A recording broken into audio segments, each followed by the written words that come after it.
What I'm going to be talking about today is the practice of chaos engineering. My name is Medina. I'm currently a chaos engineer at a company called Gremlin. It's a small startup building resiliency tools. We're a remote company and our headquarters are based out of the Bay Area.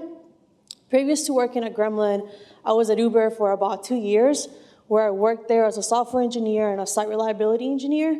So a lot of my time there was spent on trying to keep Uber up and running 99.99% of the time, which was a really, really crazy goal to have. There I got a chance to get started on working on chaos engineering from the first day I started at the company. And after I joined that team, I moved on to a different team. And this one was actually trying to move Uber from bare metal data centers to the cloud. But we wanted to do this in a very vendor agnostic way. And just press a button and we have an Uber-ready data center to go. And this was because the last bare metal data center that Uber built took around 6 months to bring up. So upper management was like, hey, we want an Uber-ready data center, but within 24 hours. And we want you to be vendor agnostic, so build it using AWS and GCP. It was a really cool project to learn a lot of cloud infrastructure and reliability on. Apart from that, I've worked at a credit union in Florida, Google, Quicken Loans, another startup in Miami, and I also did college research with Miami-Dade College and Stanford University. I'm a proud college dropout. I'm a self-taught engineer. I began coding at the age of 13, and this all kind of just started me going on altavista.com, and my curiosity led me to learning front-end technologies, then back-end technologies, then mobile development, and later on to more infrastructure and systems-based engineering. So with the raise of hands, how many of you in this room have heard of chaos engineering? Okay, cool. And with another raise of hands, how many of you have actually run a chaos engineering experiment? Okay, hopefully by the end of this talk, many of you are encouraged to go ahead and actually run that first chaos engineering experiment. But let's start with the basics. What is chaos engineering? Chaos engineering is thoughtful, planned experiments designed to reveal the weaknesses in our systems. The CEO of Gremlin came up with this really cool analogy for describing chaos engineering. Chaos engineering is like a vaccine where you inject something harmful in order to build immunity. At Gremlin, we also like saying that we like breaking things on purpose, but this, again, goes with the thoughtful and planned part of it that goes along with it. So why do you want to break things on purpose? Well, first of all, microservices. Most of us that have worked on microservices know how hard and tricky it is to just work in a distributed systems environment. And with that, sometimes it just comes with the questions of what does this microservice even do? And you just continue seeing companies try to scale to keep up with their customers. And while scaling, you see more microservices get built at the same time. When I came into Uber, there was about 1,000 microservices. I think about 2-3 months ago, they said that they're currently at 3,000 microservices. So yeah, Uber is one of those hyperscale startups that is kind of crazy to use as a microservice example, just because of the rapid growth of their business. But at the same time, we're seeing this over and over again as companies migrate to microservices. So with our systems scaling extra fast, we're also seeing more complexity be built into our systems. With more complexity, it's a lot harder to triage any outage or any issue that's currently going on at your company. So with that comes the fact that downtime is extremely expensive. There's a report out there that shows that a company loses about $300,000 per hour for every hour that they're down. And of course, this is just an average.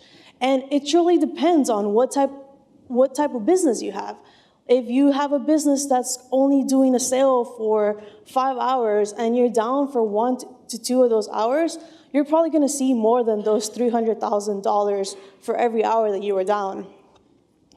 Apart from that, we've also been learning that our dependencies will fail. So it's kind of hard to explain to your customers, hey, I'm down because my cloud provider is having an issue, or I'm down because of a vendor that we're using is currently having an ongoing maintenance.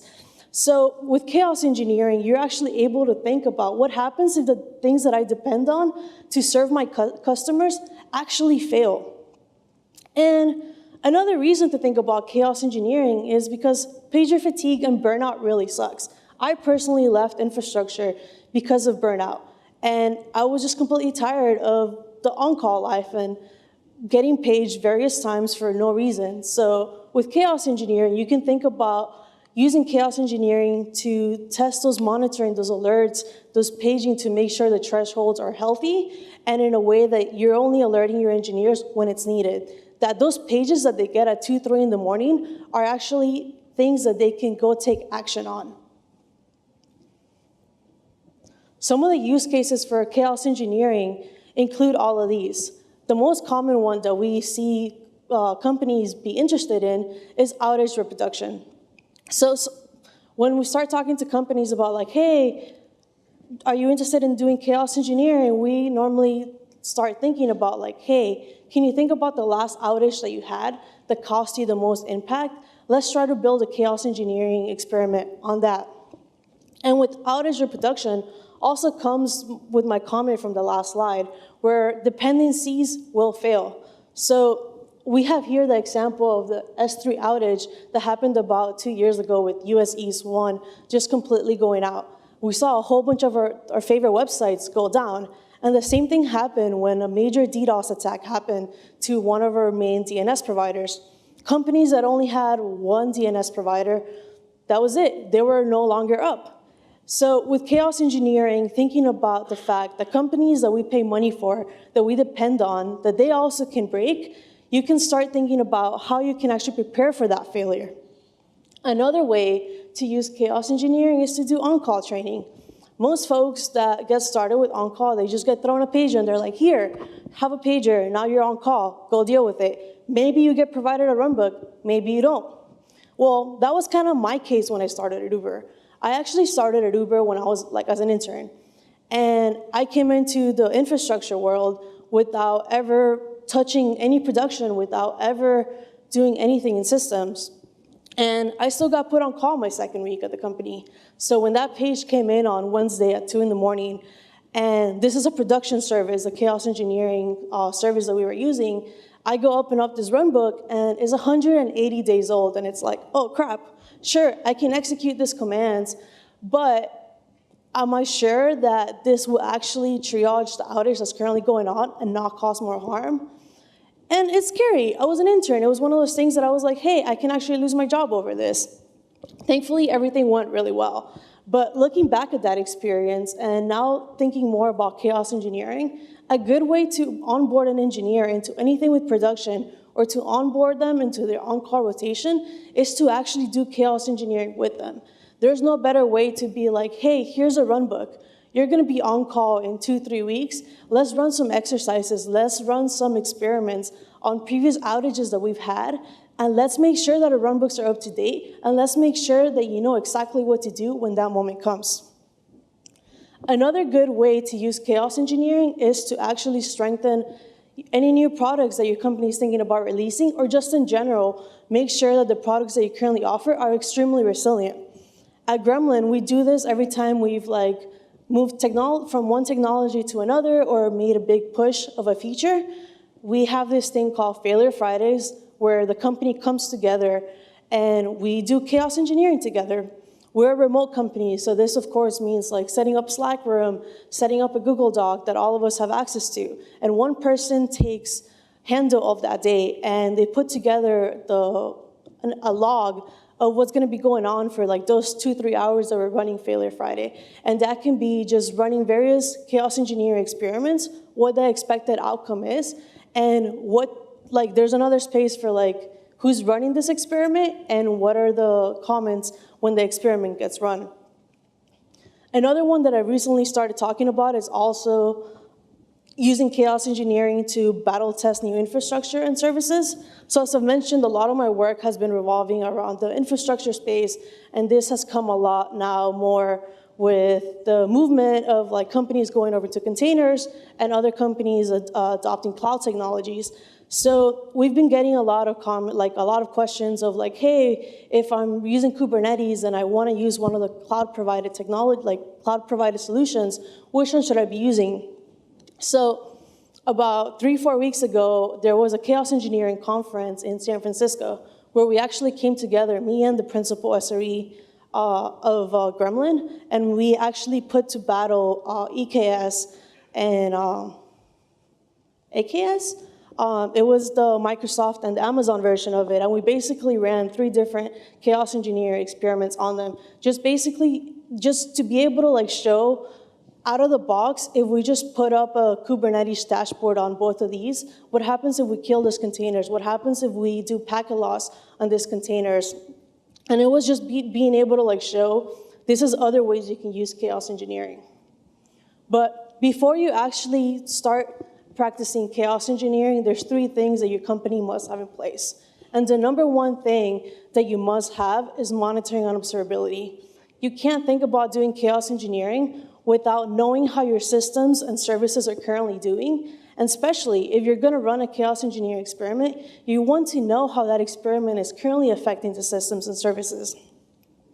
Having an on-call and incident management program is usually a good site reliability engineering practice, but in part, this also goes hand in hand with doing chaos engineering. You want to make sure that if your chaos engineering experiment like reaches the threshold, it actually does release the alert, and that on-call engineer actually takes action.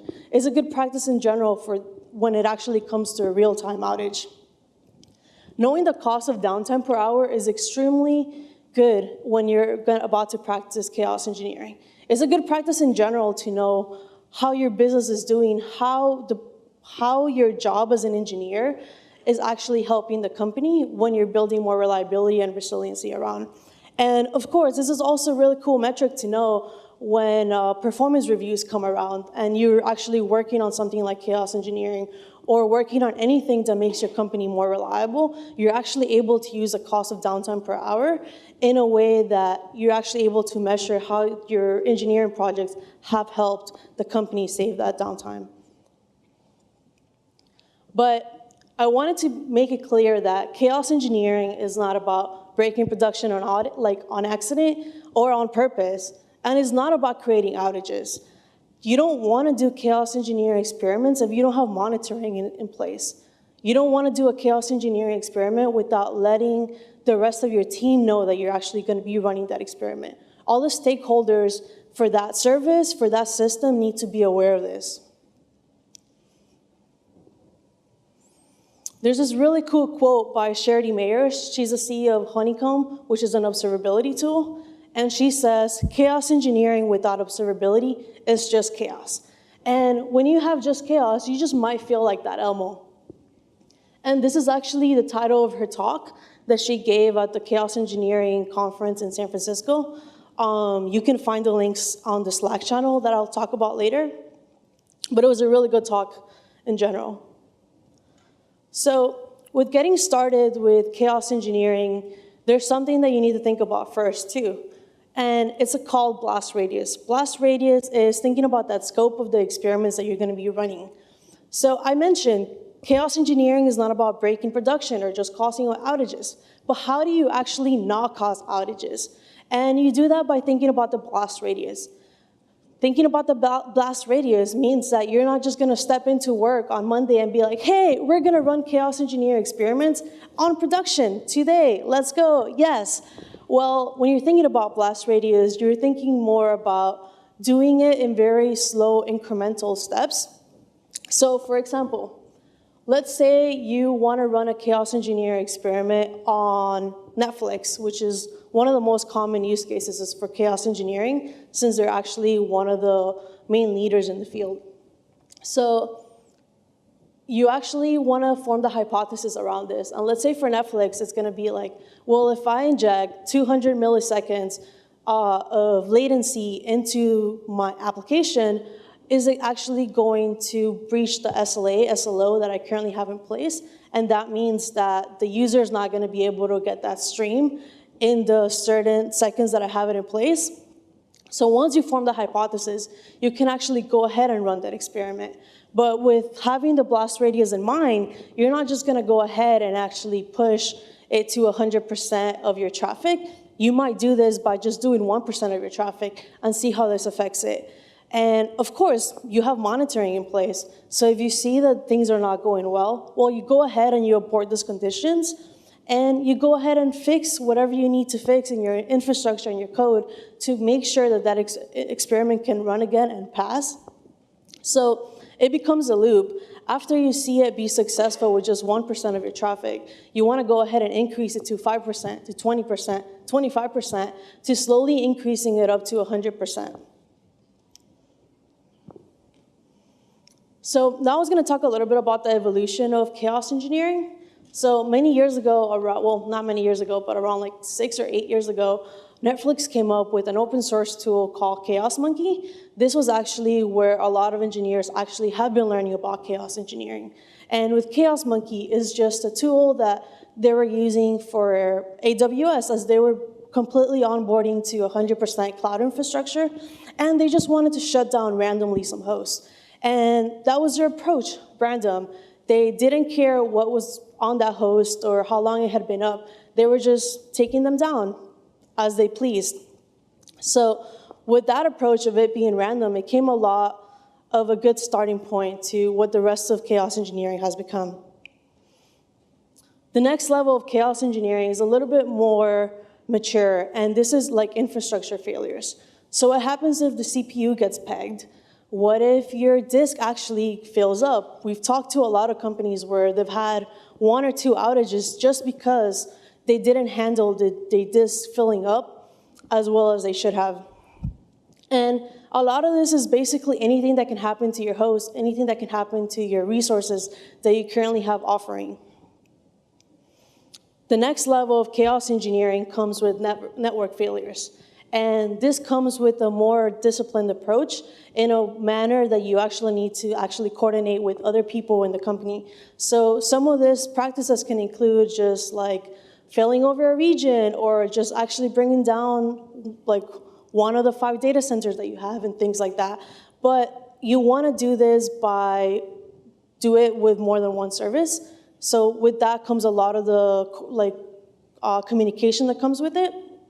And that's something that we like talking about as game day, where you come together as your team, as your service team, and you're actually able to do more thorough chaos engineering experiments on. And for level 2 of application failures is something that we've started talking a little bit more about in the last few weeks. And that's more about doing precise experiments that actually validate a user experience. So for this one, I actually had a little bit demo. And this is going to be an application failure chaos engineer experiment that basically is trying to reproduce an outage. So there was an outage that caused some impact on Android traffic of loading up images. So now we actually want to run a chaos engineering experiment, but we don't want to affect all those customers. We want to affect just those that run on Android. So when we go ahead and just do a chaos engineering experiment, doing latency added only to 50% of the Android traffic, you'll see on the right side with the Android device, it's having a little bit more of an issue pulling up images, and that's because it's a 2,000 millisecond latency experiment onto the images. So if you actually want to do a little bit more resiliency in mind, well, what if you actually want to know if any exception occurs in your application, if it's being handled correctly? Well, you can also do that by targeting in the application failure mode. So with that, you're able to come up with another, like a fallback mechanism in case that exception doesn't go as planned, and you can just put a fallback image or anything like that. So you can and you should be injecting chaos engineering at every single level of your stack. So this goes from the application layer. This can even go up to like your UI layer, where you actually think about the user experience of your customers, and you think about what if the microservices that provides this certain component of information has some issues, has some latency, and is not able to provide the information to your user when it needs it, well, you actually might be able to fall back to just any other like cache data that you have, or in general, you might be able to just sit down with your UX folks and be able to come up with another way that another component takes over that space, so the customer doesn't see a white gray space in your application. You can also inject it like on the API, the caching layer, the databases, the hardware, and of course, cloud infrastructure and bare metal. So with Gremlin, since we do resiliency tools, we've been focusing on chaos engineering tooling, and we've gotten a chance to talk to a lot of companies that are interested in doing chaos engineering, and these are 5 of the most common places that we see companies wanting to do chaos engineering.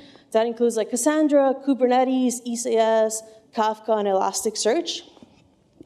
So just yesterday, we put out a little bit of a tutorial on how to do chaos engineering on Kafka. And this is just like a little bit of like scenarios that can happen when you're doing like anything with like messaging streaming. So the real world scenario is like what happens when the message queue becomes 100 milliseconds slower due to load. So when you have those hypotheses, it goes back to the other graphic that I had displayed. You come and you form that hypothesis, but you also go ahead and you think about the conditions that you would want to abort such experiment from happening. And you want to set up the parameters of how long you want to run this experiment and what exactly you're targeting. So for this, it's actually just scoping out for like a certain port and doing it for 10 minutes. And your hypothesis is however you think that this will actually react.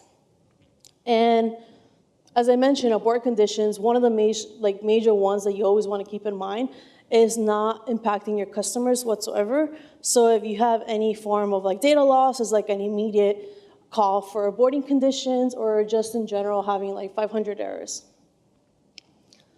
So there's actually around like 5 or 6 more experiments that one of our engineers came up with. And this is actually the link if you're actually interested in like learning more about it. So if you want to get started with chaos engineering, well, first you actually need to think about what your top 5 critical systems in your company are. And this is because you just don't want to do chaos engineering with the low-level hanging fruit of your infrastructure. You want to go ahead and actually tackle things that matter for the business.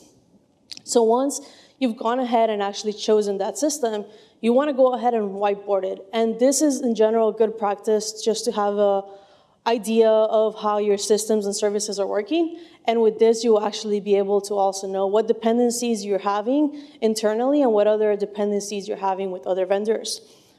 After you've done that, you want to go ahead and actually think about what experiment you want to run. Is this an experiment that you want to do that's actually just like maximizing a resource, such as like the disk, the I/O, the memory, or is this more about like shutting down or rebooting a host, or just killing a process? Or if this is more on like the network layer and you actually just want to do some packet loss, inject some latency, or do some DNS errors. And you go ahead and you determine that blast radius. You come up with that plan of how you want to be running the chaos engineering experiment, what % you actually want to be targeting at first, and where do you incrementally want to go. So this is a list of some of the companies that are currently doing chaos engineering. Some of them I've actually had a privilege to work with engineers from there. Like our company was founded by engineers that worked at Amazon about 10 years ago doing fault injection. One of them moved over to Salesforce and the other one moved over to Netflix, where they both continued doing chaos engineering. And later they came together to form a company just for chaos engineering. And I think Twilio and Jet have talked about openly about their chaos engineering practices and how they've actually seen reliability go up by them performing chaos engineering. So for actually getting started with chaos engineering, there's something called chaos days that my company has actually been trying to talk about a lot more. Is anyone familiar with like hack days or like hack weeks? Yeah-ish. So chaos days is a little bit, not in honor of that, but with inspiration from that. It's a dedicated day for your entire company to focus on building resilience instead of new products. So I think hack days came about at Yahoo many years ago, and it was just basically a day where the entire company comes together and they build new tools. And sometimes when they build new tools, it actually end up being some of the things that customers love the most. Uber actually does that as well. And instead of doing hack days, they do hackathons, just 24 hours, where you come together and you form teams and you actually build other services and things like that. So with chaos days, that exact same concept that you come together with other folks you work with, but instead of building new products, you're thinking about improving the stuff that you currently already have. Two good questions to come into when you're about to go into a chaos day is, what can go wrong? Do we know what will happen if this breaks? And just in general, come with that curiosity of thinking about how can my service, like how can my company go down? How can my systems and services actually have an outage? So when it comes to planning a chaos day, you want to be very inclusive and have a lot of folks in the company join, but at the same time, you don't want to have too many cooks in the kitchen. So a good starting point for having a chaos day is having someone from upper management come ahead and join y'all, like a VP of engineering, a CTO. You also might want to have an executive assistant in place to make sure that the event runs smoothly, and maybe they like help sort out the entire event in general. Having an engineering director and manager is also good practice. A lot of the time, these folks are the ones that have been at the company a little bit longer and might know the architecture patterns for everything. Senior engineers are a good practice in general to have, as they're the ones that are usually on call and things like that. But at the same time, you don't want to just limit it to senior engineers. You want to also open the door for new grad and intern engineers to come and join the fun. And that way they can actually get to learn a little bit of like how production works, and they themselves actually might have a good understanding of how to help the company be more resilient. So what experiments can you run? As I mentioned earlier, one of the most common ones is reproducing outage conditions. Then any other unpredictable circumstance that may happen is a good way to think about it. With that one, I like thinking about, like I grew up in Miami, so we had hurricanes always. And that's a circumstance that you don't necessarily plan for. I know that the last hurricane that was going up to the DC, like the Washington, DC area, many folks were scared because their data centers were around that space. And it was like, oh, what do I do? Like, how do I actually think about doing a failover when we've actually never had to do a failover exercise beforehand? Thinking about any large traffic spike, you can also do chaos engineering experiments in a way that you do various experiments at the same time. So let's say you actually want to do what happens if you have some latency and some packet loss going on at the same time. And you might even just want to do, like, what if there's like some latency and there's like a lot of like traffic coming on board? You can actually join that in together with like load testing and form together a big experiment of like, this is what would happen if our like website ends up on like Hacker News or on Twitter or things like that. Race conditions is something that has caused like a lot of outages at companies. So you want to think about like what race conditions can actually happen in your software. Data center failures is something very common. It's physical hardware that has a lot more means of failing. When it comes to time travel, things to think about is like, how do you plan for your software to be ready for like daylight savings, or let's say we were to have another Y2K. There's a good practice of changing the clocks of your systems in order to see how it handles it. So for things like data streaming and like messaging and event streaming, you actually can think about that of like, what happens if my clocks get out of sync, and how does the stream actually continue once everything goes back into sync? So with network errors, I mentioned that before, and CPU overloads, a lot of folks don't really think about like memory leaks that can happen that will get a CPU to completely just like overhaul and actually cause more failures into the rest of the system. So if you want to get started with chaos engineering now, there's a few tools out there that you can actually get started on. As I mentioned before, Chaos Monkey is the open source tool by Netflix. It actually just shuts down instances on AWS, basically. And then Netflix decided to continue growing the monkey force, and they built something called Simian Army. I think this is actually the tool that they've kept the most up to date. And this actually has like 2 or 3 more monkeys that do some chaos engineering as well. And I'll be posting my slides on Twitter if anyone wants to grab all the links for that. Litmus is another chaos engineering tool. This one's specifically for Kubernetes, but it was built in a way that they actually want to do it that is very easy for the user to run chaos engineering experiments. So they do it by the way that you execute the experiments is more of like executing English words as command versus like engineering terms as commands. Powerful CO is also another good tool for like Kubernetes.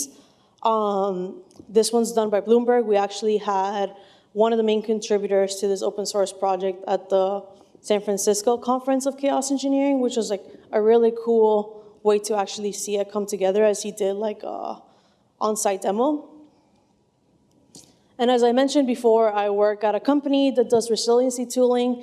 So we do failure as a service. We offer 11 different attacks that you can run on your host or your serverless or your containers. And you can do this by using the UI that is provided that makes it very easy to create an attack. But at the same time, we also offer an API and a CLI. If you're interested in learning more, the link is up there too. And I want everyone to at least check this out. If you're interested in running your first chaos engineering experiment, we just put together this guide last week, Gremlin/Chaos Monkey, that basically talks about a whole bunch of different open source tools that you can go ahead and start using now to run chaos engineering on. And it has also other ways that you can think about doing chaos engineering in other things like I didn't even mention, like 2 of the tools that I mentioned were like Kubernetes, and maybe folks here are not using Kubernetes, but there's like a lot more other resources on that page that include like things from like running on like Cloud Foundry with like Bosch, or using like Spring Boot, or more application experiments in general. If you want to continue on your journey of chaos engineering and continuing learning more, there's this really cool Slack out there that is just for chaos engineering. And it has currently around 1,900 members all over the world. And the cool thing about this is that they've come together and they've been putting up meetups all across the globe too. I've gotten a chance to speak at the one in San Francisco, in Berlin, in New York, and in Hamburg. So just the community of chaos engineering itself is starting to grow a lot more. And that's all I have for y'all today. If you're interested in learning more about the Gremlin tool, feel free to reach out to me on anna@gremlin.com. And I'm also on Twitter if you have any questions or you want to chat about anything. But thank you very much.